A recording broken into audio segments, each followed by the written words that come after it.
Assalamualaikum warahmatullahi wabarakatuh.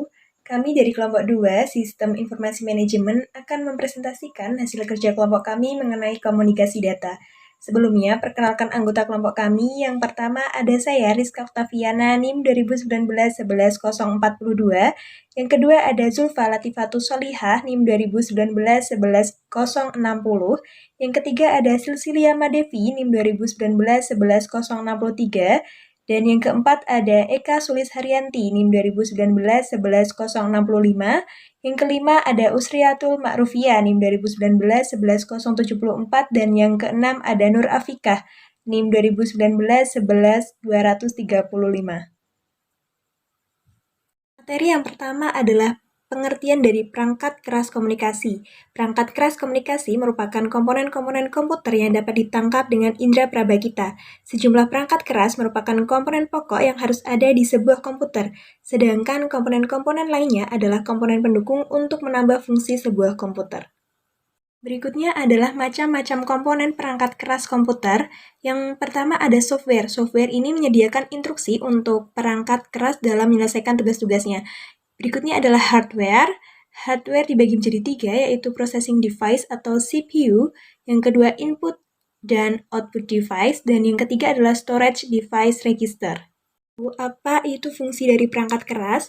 Fungsi dari perangkat keras yaitu untuk mengendalikan sistem komputer lainnya dan memberikan izin aplikasi-aplikasi untuk menggunakan secara bersama-sama sumber daya dan peralatan komputer. Perangkat keras komunikasi data lainnya. 3 bagian penting pengenalan hardware komputer. Yang pertama adalah perangkat keras, unit pemrosesan sentral atau CPU atau perangkat keras prosesor. Yang kedua perangkat keras seperti memori ROM dan RAM. Yang ketiga perangkat keras input atau outputnya. Nama saya Zulfa Latifatus Solihah, NIM 2019-11060. Di sini saya akan melanjutkan tentang penyimpanan data komputer atau memori. Memori berfungsi untuk menyimpan sebuah data yang mungkin dipakai oleh komputer. Macam-macam jenis memori yang terdapat dalam sebuah komputer. 1. Internal atau register processor dan kasa. 2. Memori utama atau RAM. 3. Memori sekunder atau hard disk. 4. Memori tersier atau perpustakaan tab. Dan memori offline atau CDR, DVD-R, flash disk, dan lain sebagainya. Selanjutnya yaitu perangkat keras. Perangkat keras terdiri dari 9 macam. Yang pertama service, yang kedua workstation, yang ketiga hub, yang keempat switch, yang kelima router, yang keenam repeater, yang ketujuh NIC atau network interface card, yang kedelapan bridge, yang kesembilan access point. Perangkat lunak komunikasi data. Perangkat lunak komunikasi data diperlukan bila komputer hanya mengirim atau menerima data melalui jaringan komputer. Perangkat lunak tersebut bertugas mengatur fungsi-fungsi melalui dari pembuatan hubungan antara peralatan dengan jaringan sampai memutus saluran bila transmisi sudah selesai. Perangkat lunak komunikasi data terdiri dari program-program yang dapat membuat komputer atau pengolah akhir terdepan membangun, mengkoordinasikan, memonitoring, dan mengontrol arus data melalui sistem komunikasi data. Berikut ini adalah beberapa tugas yang disiapkan program-program tersebut.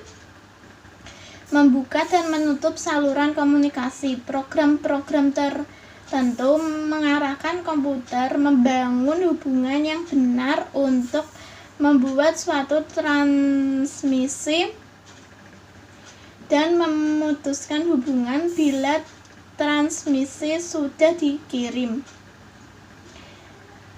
Program-program ini mungkin juga menyimpan kumpulan nomor-nomor telepon untuk keperluan pembuatan hubungan-hubungan. 1. Sinyal transmisi. Komputer adalah alat digital. Bila data dari komputer di suatu tempat dipindahkan ke komputer di tempat lain, data berpindah dalam bentuk digital atau pada pulsa dihidupkan atau pulsa dimatikan. Yang kedua, saluran transmisi.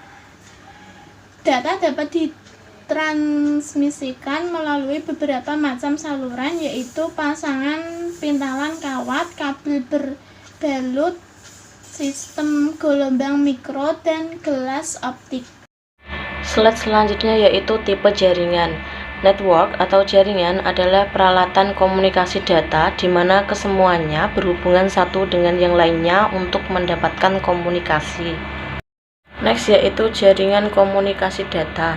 Yang pertama, Local Area Networks atau disebut dengan LAN adalah jaringan dengan area yang terbatas atau lokal, misalnya diterapkan pada suatu gedung atau di antara beberapa gedung yang berdekatan. Keuntungan memakai LAN ini adalah para pemakai dapat berbagai perangkat, lunak peralatan, dan data. 2. Metropolitan Area Network atau disebut dengan MAN merupakan jaringan yang menghubungkan antara kantor dalam area satu kota. Sistem telepon seluler memperluas fleksibilitas MAN dengan memungkinkan untuk tersambung ke telepon mobil dan telepon portabel. 3. Wide Area Network atau disebut dengan WAN adalah jaringan dengan area yang luas dengan beragam fasilitas komunikasi seperti telepon jarak jauh, transmisi satelit, dan kabel bawah laut. WAN umumnya melibatkan host komputer dan beragam jenis perangkat keras dan perangkat lunak komunikasi. Contohnya, WAN merupakan antar lembaga atau antar kantor pusat atau cabang di daerah lain. Sistem pemesanan tiket penerbangan jaringan internet. Selanjutnya yaitu klasifikasi jaringan komunikasi. Yang pertama ada Wide Area Networks, yang kedua yaitu ada Circuit Switching, yang ketiga yaitu ada Packet Switching, yang keempat ada Framer Relay, yang kelima ada ATM, yang keenam ada ISDN dan Broadband ISDN, dan yang terakhir yaitu LAN atau disebut dengan Local Area Networks. Berikutnya yaitu manajemen jaringan. Manajemen sistem telekomunikasi adalah suatu proses dalam managing segenap perangkat telekomunikasi yang menghubungkan pemakainya dengan pemakai lain, sehingga kedua pemakai tersebut dapat saling bertukar informasi. Contoh manajemen sistem telekomunikasi. TMN, Telecommunication Management Network. TMN dapat dikelompokkan menjadi dua, yaitu terencana dan tidak terencana. Proses-proses manajemen menurut Henry Fayol.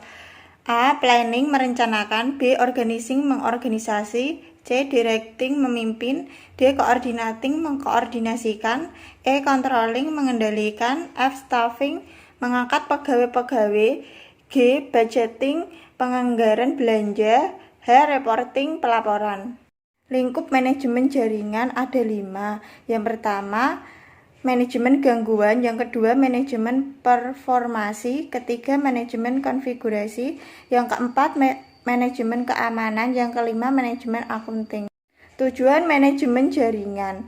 Tujuannya yaitu menyediakan pelayanan jaringan telekomunikasi yang terbaik untuk sebuah perusahaan dan karyawannya pada biaya yang serendah mungkin dengan melakukan beberapa hal sebagai berikut.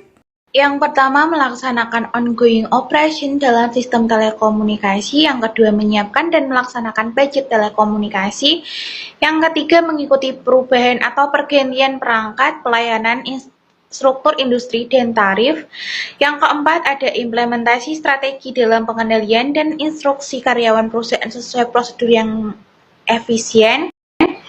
Selanjutnya ada faktor manajemen jaringan, yaitu perkembangan teknologi telekomunikasi mengakibatkan semakin kompleksnya jaringan telekomunikasi. Hal ini memerlukan suatu sistem pengoperasian dan pemeliharaan jaringan yang efisien, ketersediaan yang optimum, dan kendala yang maksimal. Selanjutnya ada jenis-jenis pemeliharaan jaringan yang meliputi satu pemeliharaan tidak terencana. Sebagai contohnya ada pemeliharaan darurat dan pemeliharaan terencana. Yang kedua adanya dilihat dari prosesnya. Kegiatan pemeliharaan jaringan dapat dibagi menjadi dua, yaitu pemeliharaan kuratif dan pemeliharaan preventif. Selanjutnya ada langkah-langkah pemeliharaan korektif. Yang pertama ada mendeteksi kesalahan, yang kedua ada menentukan kesalahan, yang ketiga ada persempit ke ruang lingkup penyebab kesalahan, yang keempat ada perbaikan kesalahan, yang kelima komponen atau bagian alat yang cacat diperbaiki atau diganti. Langkah pemeliharaan preventif. Yang pertama yaitu monitoring untuk kerja, yang kedua yaitu periodic test yang terjadwal dan otomatis, yang ketiga yaitu periodic backup administrasi, yang keempat yaitu pengarsipan alarm log historical alarms file.